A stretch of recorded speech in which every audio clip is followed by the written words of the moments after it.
Hi friends, welcome back to my channel Lakshmi spicy tasty food. ఈరోజు recipe రొయ్యల కోడిగుడ్ల curry అండి. ఇది చాలా టేస్టీగా ఉంటుంది. ఇది ఈజీగానే తయారు చేసేసుకోవచ్చు. దీనికి కావాల్సినవి 3 ఒక నార్మల్ సైజు ఉల్లిపాయలు సన్నగా కట్ చేసి పక్కన పెట్టుకోవాలి. 4 పచ్చిమిరపకాయలు, 3 ముందే ఉడికించుకుని వేయించుకున్నానండి కోడిగుడ్లు. మనం రొయ్యలు ముందే ఆవులు వేసుకుని ఉంచుకున్నాము. చిన్న సైజ్ అయినా తీసుకోవచ్చు, పెద్ద సైజ్ అయినా తీసుకోవచ్చు అండి. దీనికి ఒక కప్పుతో ఆయిల్ వేసుకోవాలి. అది హీట్ ఎక్కిన తర్వాత ఉల్లిపాయలు వేసుకోవాలి. పచ్చిమిరపకాయలు, ఉల్లిపాయలు 2 వేసుకోవాలండి. దీంట్లో ఒక 1/2 స్పూన్ సాల్ట్ వేసుకోవాలి. ఒక 1/2 స్పూన్ పసుపు వేసుకోవాలి.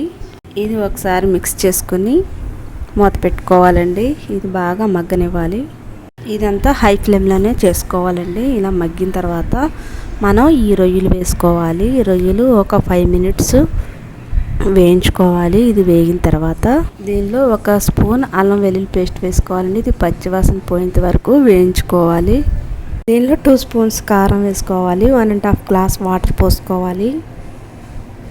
ఇదంతా హై ఫ్లేమ్లో ఉండాలండి. తర్వాత దీనిలో ఎగ్స్ వేసుకోవాలి.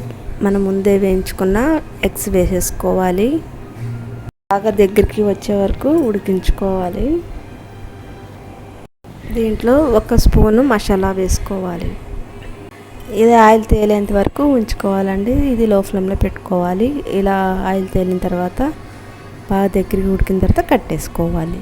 వేరే బౌల్లో సర్వ్ చేసుకోవాలి. ఇది చపాతీలోకి, రైస్లోకి చాలా బాగుంటుందండి ఈ కర్రీ.